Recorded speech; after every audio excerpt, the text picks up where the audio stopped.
Thank you for listening to Paper Girl, podcast for creatives around Tulsa. I'm your host, Melody Coulter. I am the co-owner of Meadow Market Books in Tulsa, Oklahoma, where we focus a lot on our Oklahoma authors. Today, I have one of those Tulsa, Oklahoma authors with us. I'm here with Scott Killian Love. We're talking about Blood on Blank Pages. We're going to talk about his experience writing and then erasing a trilogy, his involvement with the writing community, and so much more. So settle in, and thanks for coming on to the show, Scott. Yeah, thank you so much for having me. This is my first podcast, so I don't know what to say at all. We are changing lives. Okay, yeah. In the Can't podcast wait. space, because I'm so many people's first podcast. So you have today on the shelf at Meadow Market, Yeah, Blood on Blank Pages. I do. That's that has been 14 years in the making, and luckily it looks like it. Like it would be a little bit different. It was like, yeah, I spent 14 years writing this book, and it was like 90,000 words, which is like 200 or 300 pages. Yeah, which is a pretty normal piece, and some Yeah. people have worked like 10 years on that. But you wrote a whole trilogy. I did. I wrote the whole trilogy. So I started when I was 16, and I think I finished the first trilogy. It was much more kind of picture like Dungeons and Dragons style, not necessarily in the tone, because I feel like Dungeons and Dragons kind of has a 1980s rock band kind of flair to it. I know it's modernized since then, but even like when you look at the movie Dungeons and Dragons, kind of has that like rock and roll style, and mine was still had that like I hope this is kind of a reach, but like it had that like Tolkien thing to it. But yeah, it was way more just like a band of heroes are trying to achieve this goal, and I think I realized I wrote out the whole trilogy, and that took me about, I think, 5 years. I was probably like 22 or so, and so I got to the end, the very end. All of our, my mom dubbed them the Merry Band, and so like the Merry Band is in, and there's a final scene. The heroes have accomplished everything, and nobody died, and no struggles were had. It was mainly just me writing about fight scenes, and I realized that I just didn't like it, and it didn't move me. So I decided to delete the whole thing and start again, and it kind of became much more of a political drama. It always was, but I didn't understand enough about politics or like medieval culture or history to really portray that in an accurate way. And I think that was the main reason why at the end of it all, I kind of just went, this is not what I set out to write. Yeah. So the primary, like the inciting incident of Blood on Blank Pages is this knight going to protect an heir that has been hiding in secret. Was that in the original? So that was in as far back as the original. That was in the original book that I wrote, which was at that time called King's Blood. I kind of always had also a good name. Well, thank you. I think it was semi-taken. There was something called The King's Blood. I forget, but it was like, and it was just too close to that, and also that was another fantasy thing. So it wasn't even like, sometimes you get books that are the same title, but they are so different in genre. Like, how could anyone ever be confused? But when you have King's Blood and The King's Blood, and they're both fantasy novels, one article's not enough to separate it. Exactly. So, and then I had the opportunity to talk to Andy Dewar about book titles.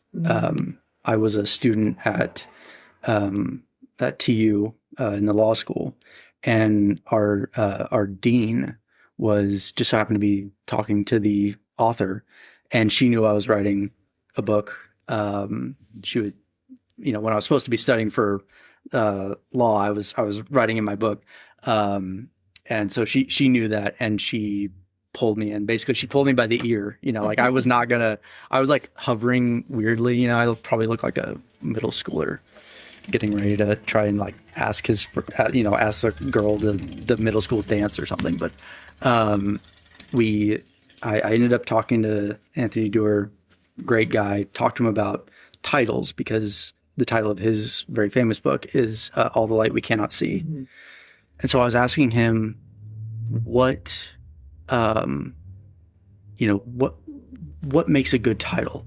Why did you pick your title? And he said, the title of your book needs to hit on at least 3 different levels. So it needs to hit on a plot level, it needs to hit on a thematic level, and it needs to hit on a character level. And that's like bare minimum. And if it doesn't do that, then you've kind of just, yeah. My title does, and I didn't have that framework. Yeah. Oh my gosh. Yeah. And needs to have a resonance with all 3, and they can't be the same resonance either. Like, so All the Light We Cannot See, that is a book about World War II, and it revolves mainly around the invention of the radio. Mm-hmm. It also follows a girl who is blind. So that's pretty self-evident that, one, it's about the radio waves. So that's light. Radio is light waves that we cannot, it's not light, but it's radiation that we cannot see. Boom. All the light we cannot see. That's your plot. Then you have your character, and that's the blind girl, and she's blind, so she can't see. Boom. Another one. And then it takes place in World War II. That's like your setting, your themes of darkness and despair, and when will this war end, and the struggle and the death and everything that we all kind of instinctually know comes with war. And so it hits on all 3. It hits on the plot, it hits on the character, and it hits on the theme. So it's just like, that was the perfect title. And it hits in more ways, but that, I can over explain that. So that's when I kind of realized that my title needed work, because it's very much like, I had the plot, King's Blood. It's about a secret heir, right? And to an extent, it was a part of the magic, like the magic is it's blood magic, basically. And so it a little bit hit on that end, but at the time, like, that was it, So that's when I kind of knew, and I started to think of new titles. And actually, I can't believe it, but it was my fiance who came up with the current title that I have, Blood on Blank Pages. So, and yeah, that one hits. I mean, I could talk about that all day. That hits on so many levels, and I'm proud of that. Yeah. Can you give like a one sentence? I feel like a challenge on the fly. A one sentence on how it hits. Okay. So no, I can talk for a million years about you had a great pitch that I didn't actually mean to send you that video, but I'm glad you did, of when you were talking to somebody, a customer. I didn't even watch the video when I posted it, because I was like, I can't listen to my own voice, so I just literally hit post. But yeah, apparently it was me talking about my book, which I was like, once again, that's like hits on double, like 2 layers. Yeah. Where it was like, oh, it's my voice and it's me talking about my book, trying to sell it. So I was like, not gonna even review that. Hopefully I don't say anything cancelable in this one, and I just posted it. So yeah. But the title. So my magic system is based on 3 kind of different types, and it's not 3 different magic systems. I don't really love the word magic systems. It's useful, but it's like it kind of saying magic, getting to the nuance of how magic works in the world. Yeah, right. And like, first of all, magic system is an oxymoron, kind of. Yeah. Because it's like, well, the whole point is you don't understand. Like, magic by definition. It's like once you understand it, it's just science. right. So then you put system next to it, and it's like, well, wait, now we understand how it works. But the kind of the three, let's say, like the three essences of the magic is fire, blood, and shadows. So you have the light and the dark, and if you want to make either of those things work, you have to use blood, and that can, depending on what you're trying to do, that's the kind of sacrifice you have to make. So, my books, I'm writing a trilogy, and I've got the first book is about blood, and the second book will be about flames, and then the third book will be about shadows. So that's like how it works there. I also have the gods that the main empire, they're called ethereals in my book. And you've got the wolf gods, who are Fenris and Farah, and they're the ethereals of blood. You have the phoenix, who is the ethereal of light and prophecy, and the kraken, which is the ethereal of shadows and like the abyss and the unknown and all that kind of stuff. So the reason why blood works is because the ethereals of blood, Fenris and Farah, male, female. The male ethereal is the ethereal of war, and the female is the Farah is the ethereal of sacrifice and kind of like the religious aspect of it. So it's said like the holy book is called the Book of Blank Pages. And it kind of is the book is a list of prophecies that have been taken for the last 3,000 years as kind of the oracles. What am I trying to say? The right of divinity. I am blessed by the gods, and I get visions, and I do my divination, and I can tell the future because it's sent down from the phoenix, right? And so the Book of Blank Pages is just all of those prophecies. Now the book is blank, right? So no one actually gets to read, well, what did you say? All that history is kind of lost to time unless it's categorized elsewhere. But it's said that the real book, the one that the oracle keeps, is written in Pharaoh's blood. So blood on blank pages is that. And then obviously you still have the heir element about how he is the heir and it's his blood. And he also has king's blood, so that's considered, more kind of a powerful. His blood would be you could do a lot with his blood. I'm not going to spoil anything, but like. But pay attention. Yep, it's important. Yep. If you got the king's blood, that's a big deal. So there's that element, and then obviously there's assassination plots, there's intrigue, there's battle. So all of the everything you would come to expect. The blood is gonna it's gonna run free. So those are, I would say, the core three of what, and everything else I would talk about would be a spoiler. So I'm gonna try my best to not go into all that. I'm trying to peek into like a little bit of what's to come. On the title structure, you think you're going to stay with like a blank on blankety blanks, or? Yeah, so it's going to be blood, and then flames, and then shadows, and then we're going to have some kind of preposition word. So on, in, at, upon. Not really sure which one we're going to choose yet. My working title for the second one, and this is a scoop, I don't think I've told anyone this publicly, but Flames in Avalon. Ooh. So that's the title I'm working on right now, or the book I'm working on right now. Yeah. And so, having already written a trilogy, are you working with any of that material for book 2, or are you? I like walking through the process of writing a sequel. Of just like deleting it. Already just deleted one. So I mean, the original plan was not to delete it. Yeah. Not to delete the whole trilogy. The original plan was, let's go back to the first book and see if we can interject some more politics, some more intrigue, that let's have certain scenes instead of just saying, well, that happened. Let's go into those scenes and like see how it, and as soon as you do that, now you need these kind of side characters who are, the story's not about them, but they are important and they are making decisions. And they're also, the thing that was so hard about that is they're making decisions off screen. And so you've got to be thinking about, when would he have made that decision?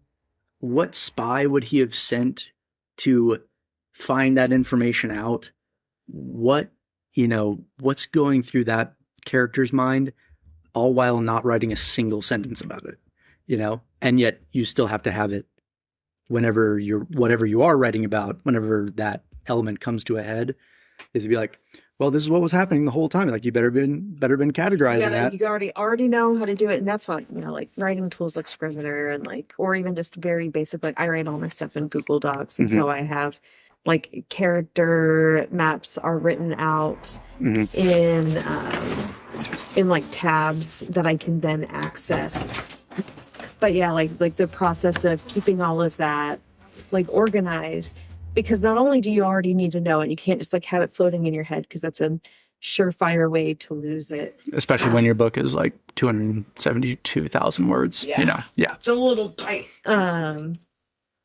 But like you're going to have to figure out how to exposit that. And that's like a whole other additional thing that, a 16-year-old's not thinking about. Yeah, exactly. And kind of in a way it was lucky, because if I had tried when I was 16 to do all that, that would have been an extra 4 years just to come to the same conclusion that it needed to be deleted. So, that was, I guess, a blessing in disguise. But okay, yeah. So it was about, initially the goal was to just write in a little bit more politics and machinations and intrigue, and then hopefully end up in the same place. But of course, what anybody who has tried to even write a book can tell you about that is, as soon as you go back 3 books and you change one sentence from the first part of your book, that is just going to naturally flow and begin to change things in your other book and your other books. And so by the time we hit the halfway point on the first book with all this extra information, the pacing's off, the flow is off, the character development's off, and I think that's really why writing books are so hard, is because that one change, precipitates down.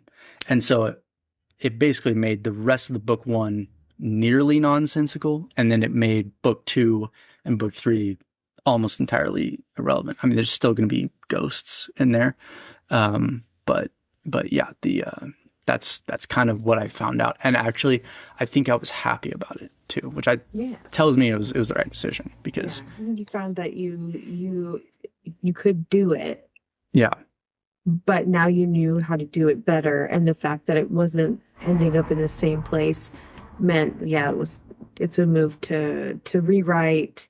Yeah. And to tell yourself, like, I'm going to write a better book than what I had. And so if I was proud and happy about what I had accomplished there, like moving into something greater is only going to serve you better. Right. And the book, it did what's the George R. R. Martin saying that he has, like, the book grew in the tale grew in the telling.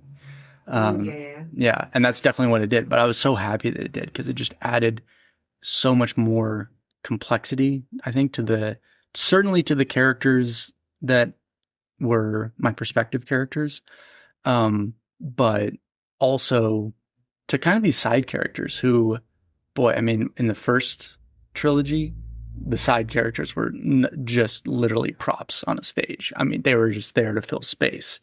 But now, especially when you add in those, if you're trying to do kind of more political drama, thinking about, okay, this person is either a knight or a lord or a lady at court. They're not there to, like, twiddle their thumbs. Everyone there at least believes that they're intelligent and has a plan to achieve something. Now that thing could be totally uninteresting to us, but likely not.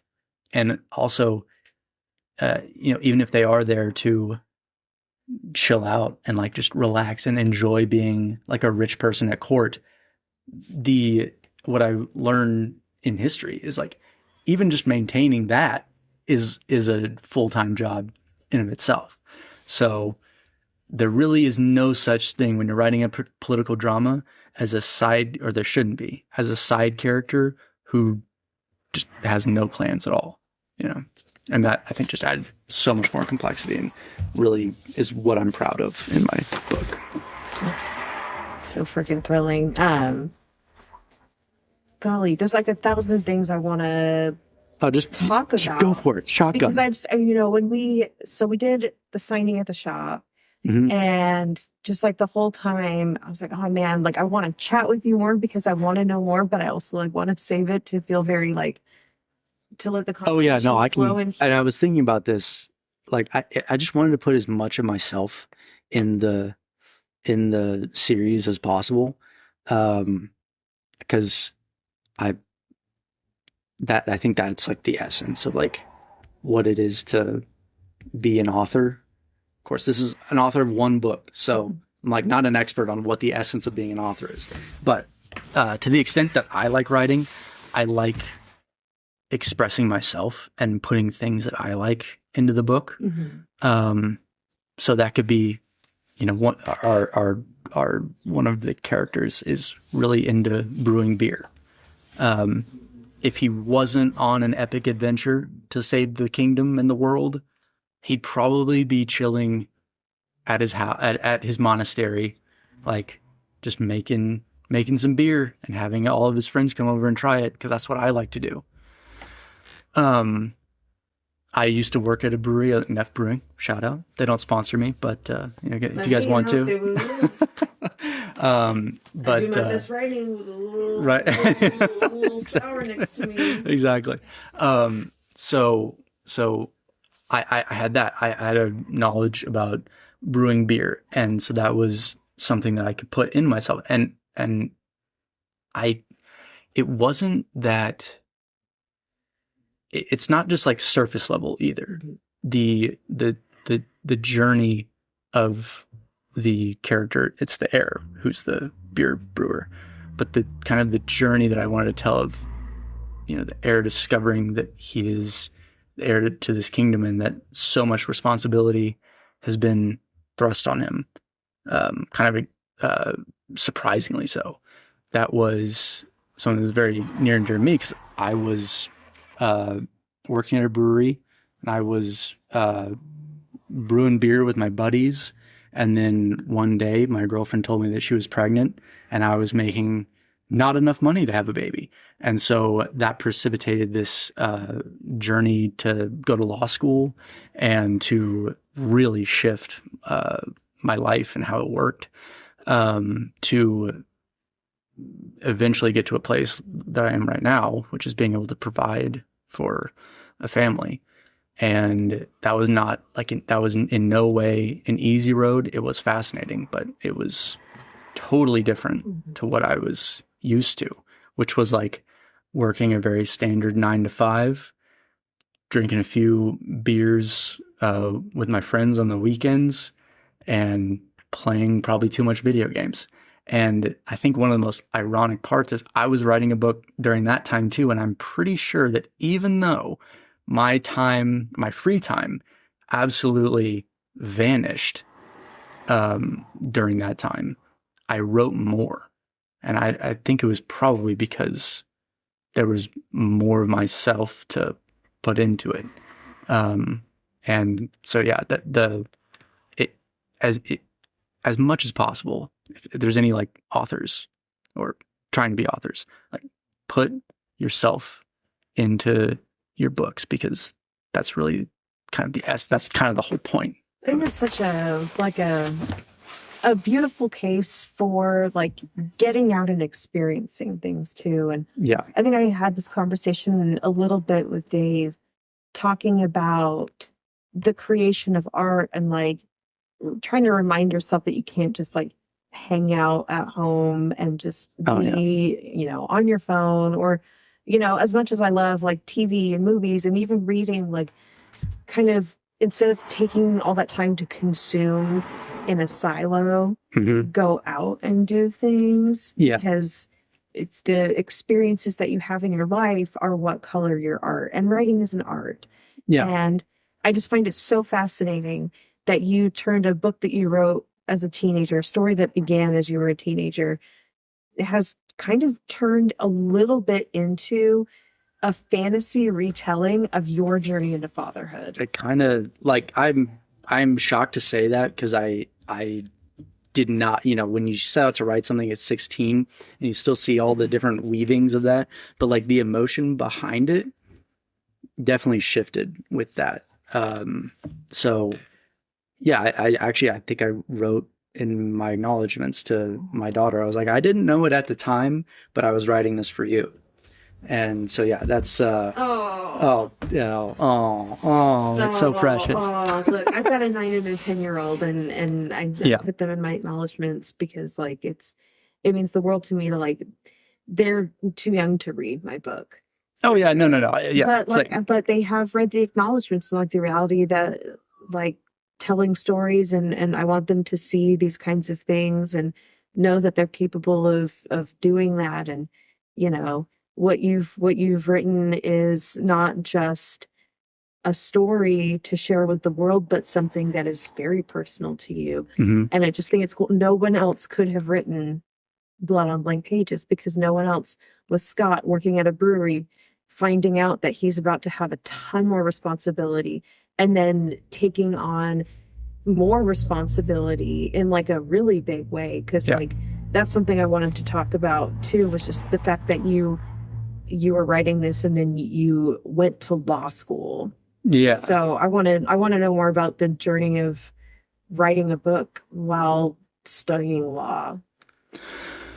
Oh, well, okay. First of all, obviously everyone knows that like in law school you read anywhere from like 100 to 150 pages every day. So there's tons of reading, but also the purpose for which you read and the purpose for which you write they're so different that like people always ask me like, how can you go to be a lawyer for 8 or 9 hours a day and then come home and write in your book some more? And I'm like, it's two entirely different. Like your brain doesn't even feel like it's the same brain when you're doing it. Really and truly, even it's something that feels adjacent. Like I have a master's degree in library science, and going and being a librarian all day. And even though like Clever Woman was born out of a story time that I did for my upper elementary kids. Oh, cool.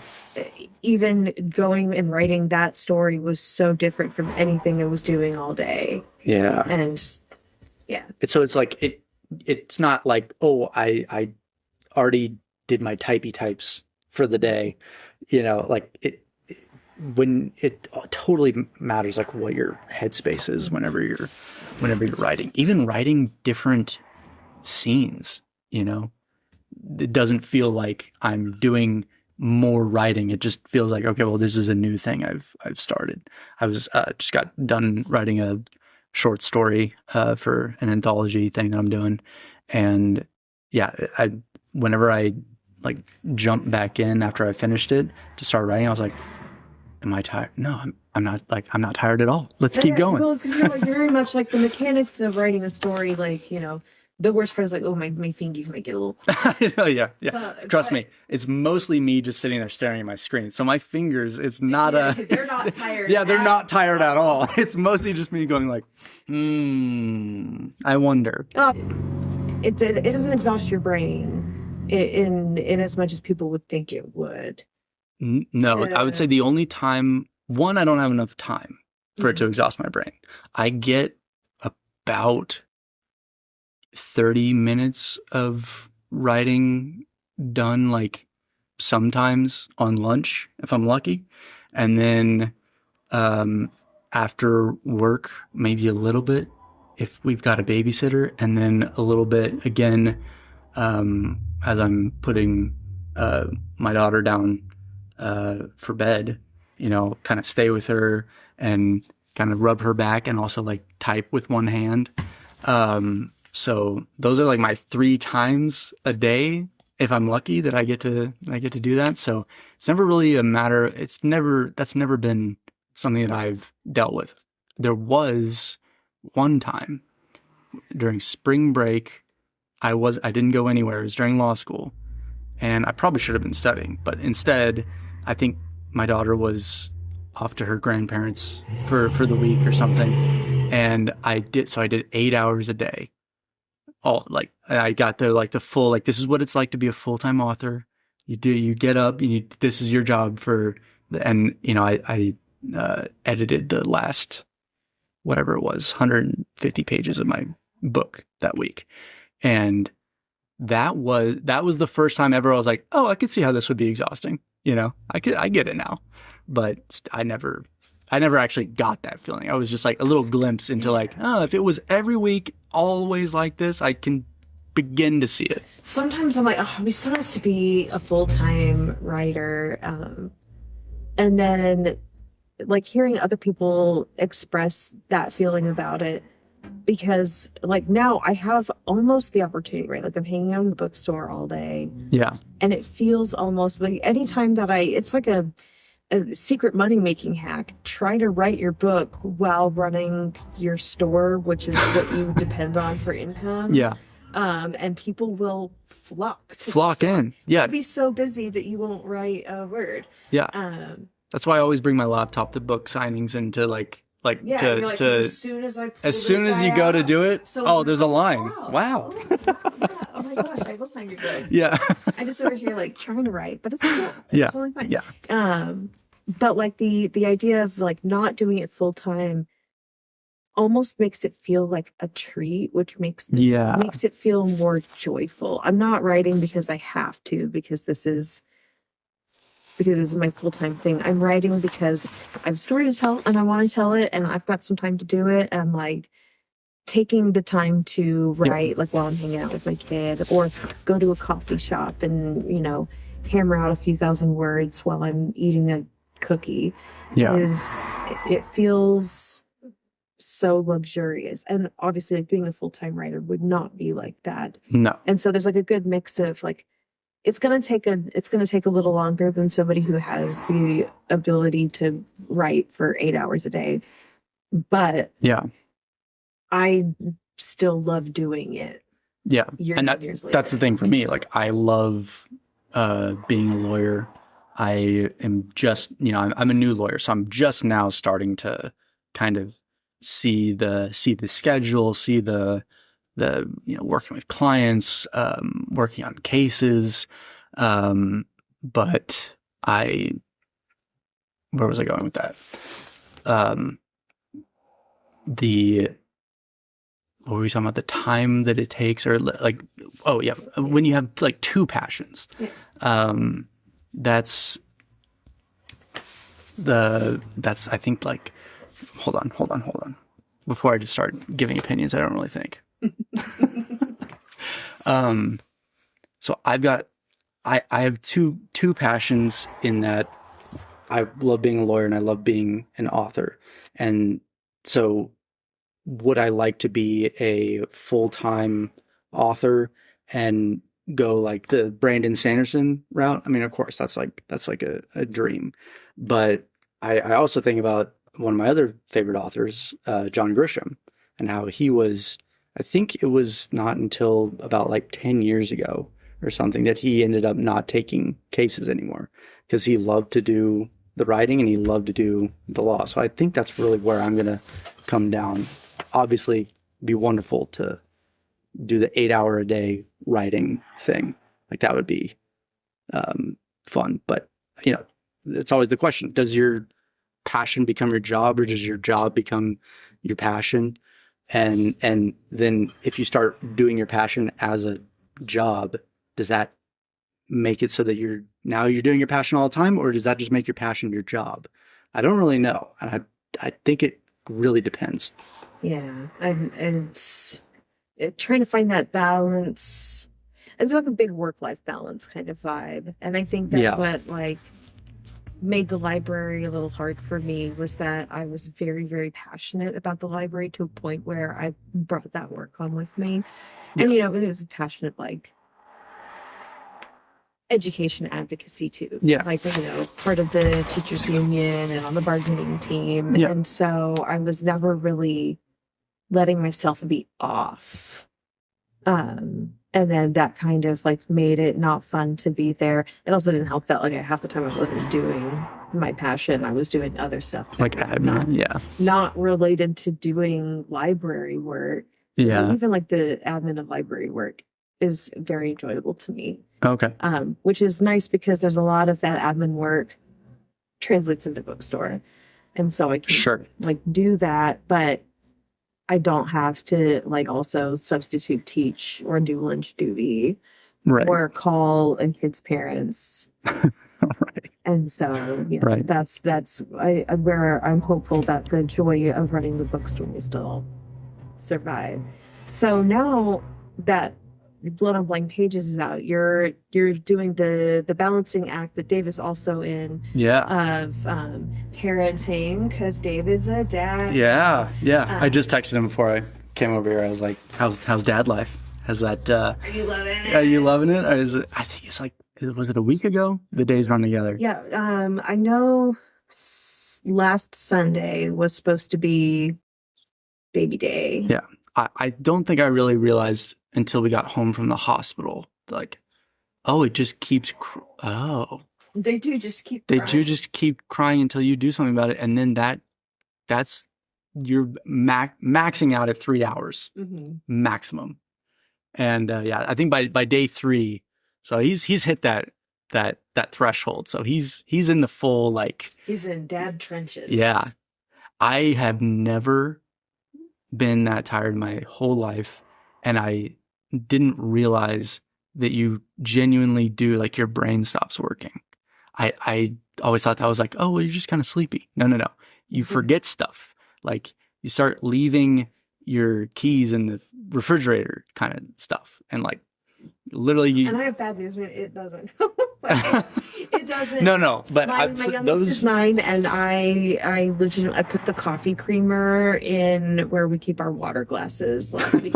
And then I stopped as I was like, hold on a second, this isn't right. Yeah. And corrected, but right. Maybe that never leaves. But the parent brain is brutal. Yeah. But yeah. So you're in those trenches of writing a sequel, marketing book 1, and parenting. And so I think it seems to me from just what I've observed, especially about like we talk a lot about Dave and like the writing community, and especially people who are parents, like very leaning heavily on the literary community to kind of get that lift. And so kind of walk me through. But when you say get that lift, what do you mean get that like lift? The lift of like getting your footing or under yourself for like marketing. Well, that is like, I mean, it's not unique to me, but it feels unique to me because on top of trying to market the book, I have to also be the best lawyer that I could possibly be. So really trying to like find that, I don't want to, because it's not a balance. It doesn't feel like a balance. It's like literally like, you have to prioritize, obviously, the thing that's putting food on your table first. And so then once you have that like firmly in place where like, yes, I am making that my priority in my career, how do I then find the time to carve out little slivers of things to do and then also make time for my family, and like, I think I do still have friends as well. So there's like, if you just want to be Superman, like try to find time for everything. The biggest thing I'm having trouble with right now is I would love to do like more, like how to write content, because that's what I consumed for the last 14 years instead of like music or sports. It was just like listening to another YouTube video about like how to make compelling characters.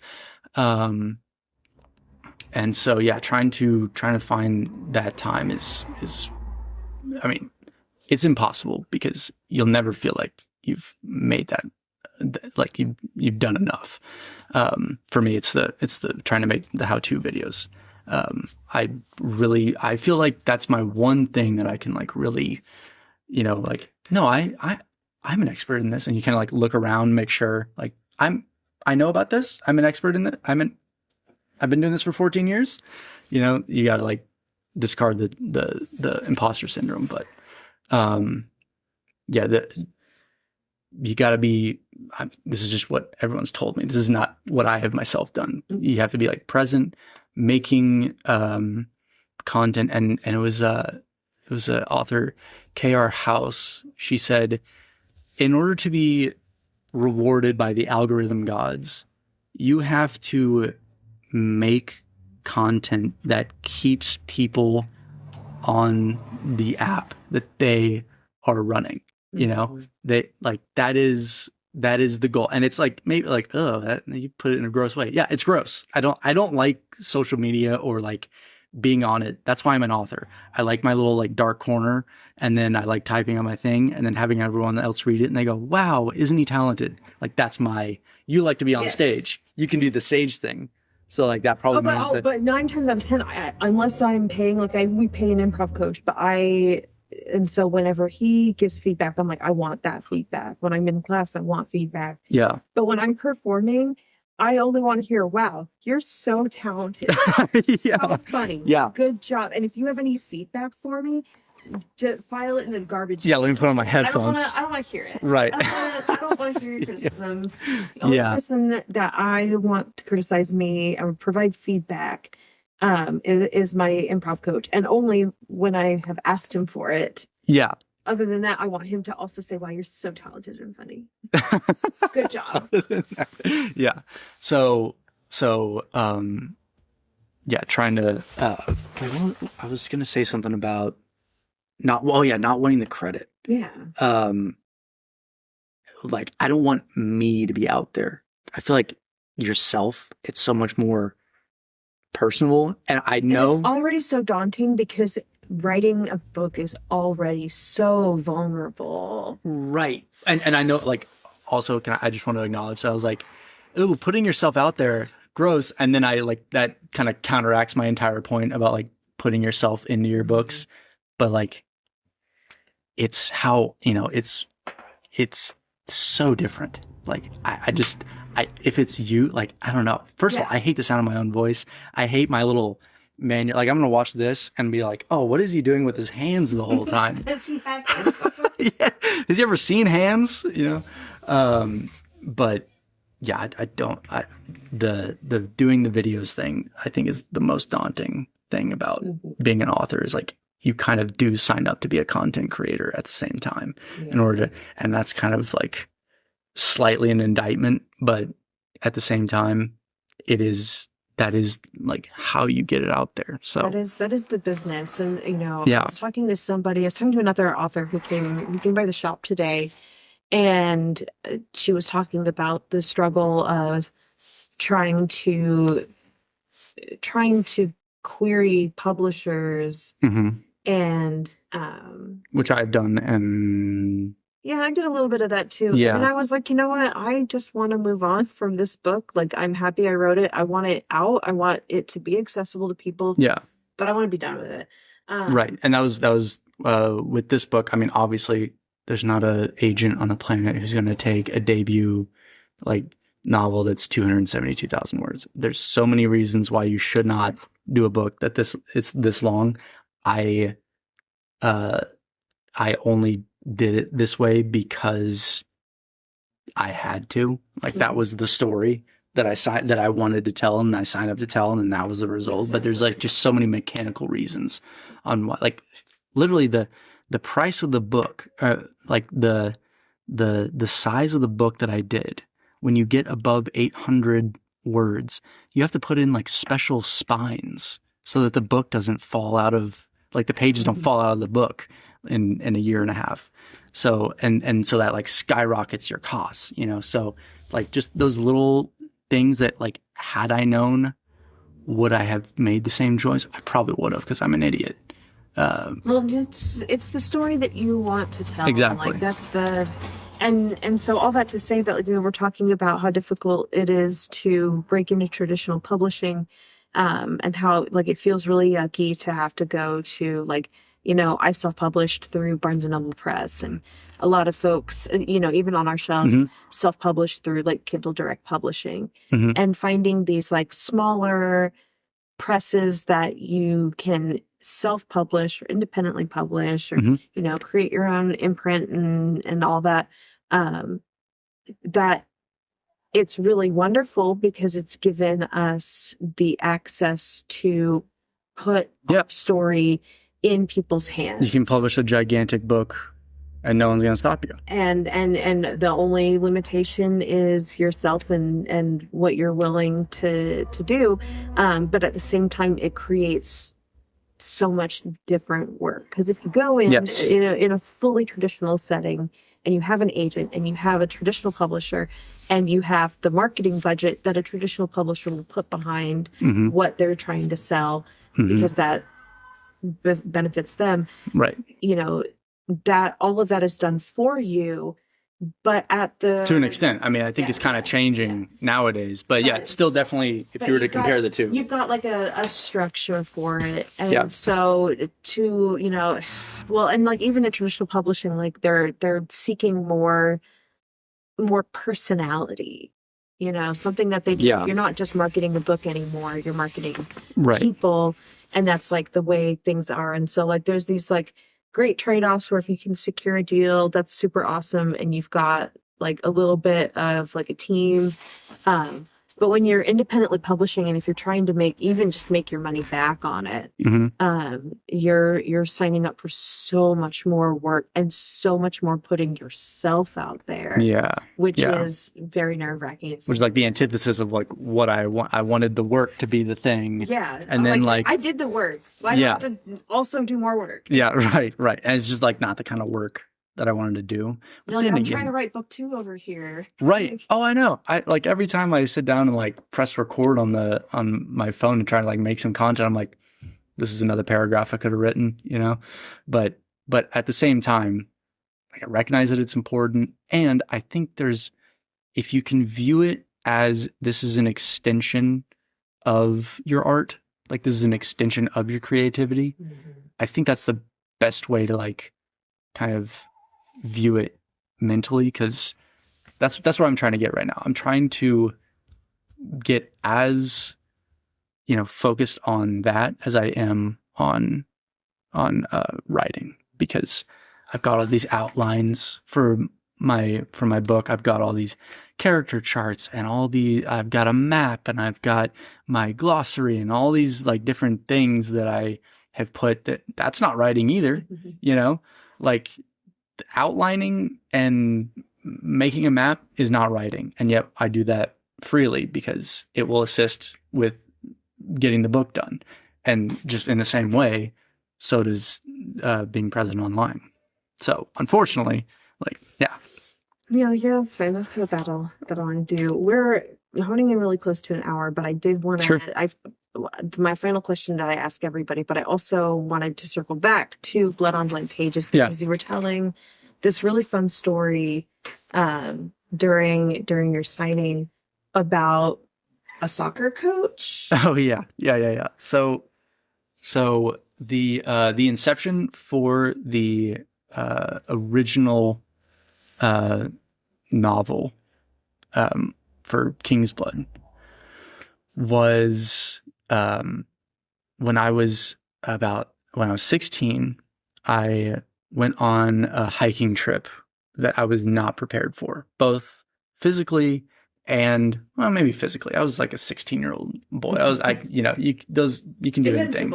Yeah, you're invincible. But I was not prepared for how much it was going to rain. I was told, oh, it's in New Mexico. It's going to be dry. It's going to be the desert. And it was in July. So I'm thinking to myself, oh, well, done, Yeah. And so what did it do? It rained the whole time. It was below freezing sometimes. We were, setting up camp on the sides of mountains. So it was just miserable. And people said oh, well, did you at least get to see some fun stuff? mostly I remember seeing the back of my friend's boots, you know, as I'm walking along the path. Because if you take your eye off the path, you're going to fall down a mountain. So, and yet it was like the struggle was inspiring and the mountains were beautiful. And I had my backpack was blistering, my boots were blistering. And then like even like the belt buckles or like my belt was like blistering my hips. So it was just like every step was just, I would say 1 out of 10. And so, but I was thinking to myself, who could get through this? And the first, for whatever reason, like just so random, you know, it was kind of like probably like wasn't drinking enough water and was probably like hallucinating a little bit.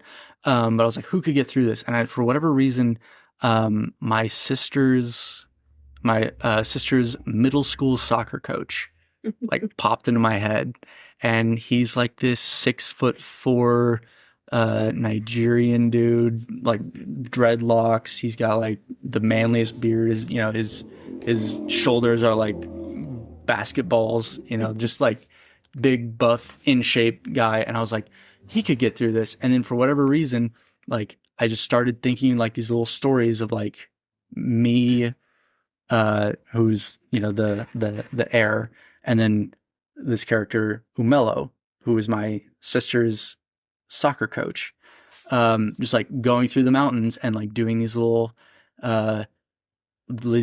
adventures. And at the time, you know, it was 2012, so at the time Skyrim was really big, and so it was kind of a, you know, Norse like adventure, dragons, there's jarls, and there's these little wars and battles happening, you know, and so that's kind of where I got the first iteration of the land of Jotun, these squabbling holds, and you know, Umelo and Dorian going on a quest for justice against this bad guy who burned down Dorian's village. So that's kind of where all that came from, and then just everything that, like all the little adventures that they did kind of spawn these different characters and spawn these now, okay, well, what if there's like a kingdom outside, and then you got all these like different politics, and then, okay, well, what's the central thing? And it all just kind of,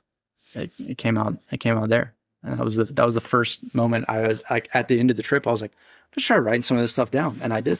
So, and it was awful. And then I had to delete it all. And then I rewrote the whole thing, and it was pretty good. So. I love that. The final question that I have for you, I ask everybody, what has been the most surprising and or interesting thing for you about becoming an author and moving into this literary world? Oh, man. Well, it often felt when I first started writing that I was, you know, I went to a Catholic school that, you know, their focus was largely sports and academics. And of course, you know, there were other stuff too, but to me, like when you're in high school, everything feels like it's against you. And then, you know, I went to Oklahoma State, which is more known for its engineering program and its agriculture program and its business program than it is like its creative program. And then I went to TU law school, which is a very like academic. You can find people that are doing the arts there, but it's, you know, it's academic again. Brewing is like surprisingly on the engineering side of things. And so like for my whole journey, it really felt like I was kind of the only person who had ever thought to write a book before. Like legitimately, like I'm surrounded by books, but like for whatever reason, I was like, nope, I'm the only person who's ever tried to do it. And not only did I find that was wrong, but like that there's actually people in Tulsa who are writing in my genre, like adult fantasy, epic fantasy. So I got to meet, you know, Dave Lawson. He's been a great friend and mentor, to just kind of figure out, just to get my head around the whole idea of like, okay, you've written a book, now it's time to market it. he's been doing that for longer than I have, even though I've been writing a book for longer than he has. So yeah, that was, I think, the coolest thing to discover was that there are people who are actually not only in my same like lake, but they're literally in my same rowboat, and we're all, we're trying to make it all together, and finding that community has just been, I don't know that I would be trying as hard to like market my book if I hadn't found that. So I love that. yeah. Well, thank you so much for coming onto the pod. And yeah, appreciate it. Thanks for having me. This is my first one. We did it. I only lost my train of thought like 5 times. Hey, I thought it'd be more. I thought it would be like 10. I'm amazed that we were like, oh, we're just gonna abandon that idea, and then we're like, all right, we've got it on there. We got there. Honestly, I can't believe we got it. It's usually a talent of mine, but like that one had me nervous. Did I lose it already? Oh yeah, lost the skill. Thank you for listening to Paper Girl Podcast. Thanks for having me. Yeah, this has been great. This has just been, I'll remember this forever. So a treat.